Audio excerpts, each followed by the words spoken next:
नहमदुहु व नुसल्ली अला रसूलिहिल करीम अम्मा बाद फ़अऊज़ु बिल्लाहि मिनश्शैतानिर रजीम बिस्मिल्लाहिर रहमानिर रहीम।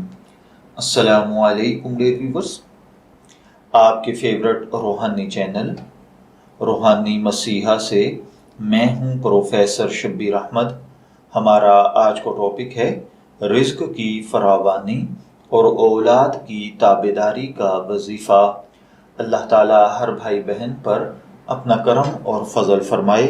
अगर खुदा न खास्ता आप तंगदस्ती का सामना कर रहे हैं या खुदा न खास्ता आपका रिज्क तंग हो चुका है, मेहनत आप इंतहा से ज़्यादा कर रहे हैं लेकिन आपको उसका नतीजा उतना नहीं मिल रहा, या आपकी औलाद नाफरमान है, जितना आप उनको अपना ताबेदार और फरमाबरदार बनाना चाहते हैं वो उतना ही बदतमीज़ और गुस्ताख होते जा रहे हैं, तो आप ये रूहानी अमल करें। इंशाअल्लाहुल अज़ीज़ इस अमल की बरकत के साथ अल्लाह ताला तंगदस्ती को ख़त्म फरमा देगा और औलाद को भी ताबेदार कर देगा।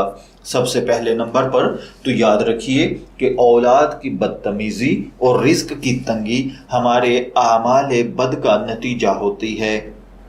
इसलिए अपने आमाल बद से, हरकात बद से अल्लाह ताला से खूब गिड़गिड़ा कर तौबा करें, मुआफ़ी मांगें और फिर उसके बाद आप ये अमल शुरू करें। इंशाअल्लाहुल अज़ीज़ आप जो ये अमल करते जाएंगे आप देखेंगे कि दिन ब दिन आपके माल में, पैसे में, कारोबार में दिन दुगनी रात चुगनी तरक्की होना शुरू हो जाएगी और साथ साथ औलाद और अहलो अयाल भी फरमाबरदार होने लगेंगे। इसके लिए आपको जो रूहानी अमल करना है वो ये है कि आपने रोज़ाना दिन में 3 मरतबा सुबह, दोपहर, शाम 7 मरतबा सूरह फातिहा पढ़नी है और पढ़कर पानी पर दम करके बच्चों को पिला देनी है। इस अमल को आप जिंदगी भर का मामूल बना लें।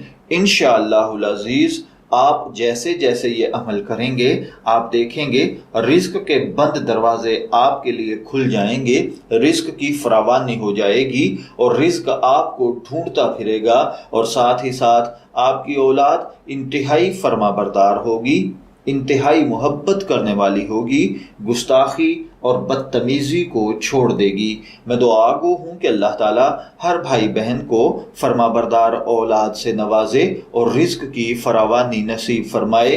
इजाज़त चाहेंगे, फिर मिलेंगे किसी नए रूहानी टॉपिक के साथ। तब तक के लिए अल्लाह हाफिज़।